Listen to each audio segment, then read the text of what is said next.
Now, from the WDEF News 12 Sports Desk, brought to you by Xfinity, it's Touchdown Friday Night, sponsored in part by your Tennessee Valley Federal Credit Union and Zaxby's. Welcome once again to Touchdown Friday Night. I'm Rick Nyman. And I'm Webb Wright. Soddy-Daisy quarterback Hunter Maynor has been channeling Peyton Manning to start the season. How about 10 touchdown passes in 2 games? But the Trojans' district showdown tonight against Ooltewah. The Owls' defense was hoping to make Maynor look as bad as Peyton dancing to Rocky Top. We're not going to show that video. We're going to protect the public on that one. This game, though, was all Ooltewah in the second quarter. Leon Kelvin finds Turner Anthony, who gives the Owls a 14-0 lead. The Owls, they were rolling in the Owls' nest this evening. Later, Kelvin finds Hayes Edward for an easy touchdown, extending their lead even more. Special teams even jumped in on the action tonight at the Owls' nest. Decided to punt, but it's blocked. Ooltewah is going to have great field position following the block punt. Once again for Ooltewah, it's Kelvin to Edwards. We've seen it before. Like we mentioned earlier, all Ooltewah this evening. They shut out Soddy-Daisy and that high-flying passing attack 40-0. Region ruckus between Walker Valley and East Hamilton.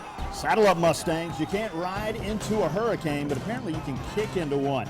Bradley Thomas gets the Mustangs on the scoreboard first with this field goal, 3-0.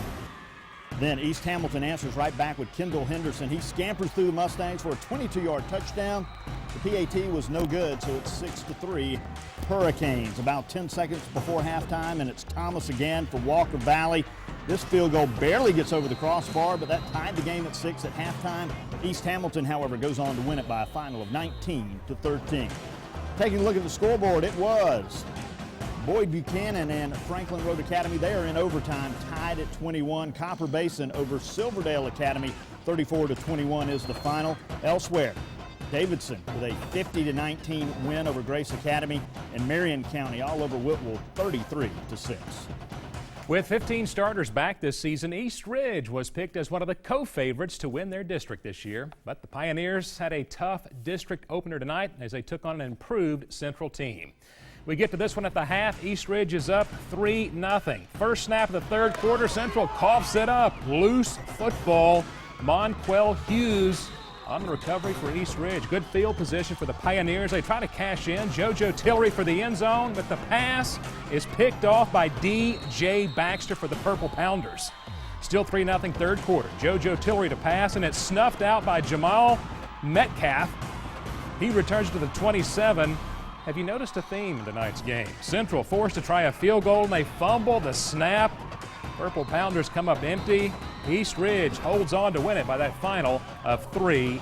I hope everyone took the under on that game. County clash between Hickson and Tyner. Wildcats led 14-7 at the half. One of the best plays of the second half, this kickoff return to start the third quarter by Tyner's Traynell Moore.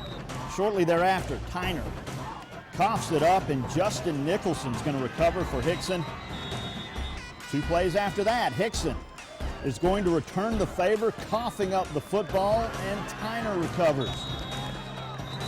And then, by the way, that's pretty much how this game went the rest of the way. You get the picture in the second half. Neither team scored in the final 2 quarters as Hickson wins it, 14-7. Back to the scoreboard we go. It was South Pittsburgh running all over Sale Creek, 62-0. A wild one for McCauley as they get by Pope John Paul II, 59-38. Elsewhere, Red Bank. They were down 7-0 at the half. They come back to win it 21-7 over Brainerd. And McMinn Central buries Sequoia 44-7. Coming up next, Cleveland and McMinn County try to nail down their first win of the year. And Heritage and LFO continue their rivalry. And Notre Dame tries to slow down the Chargers' high-flying offense. Stay tuned.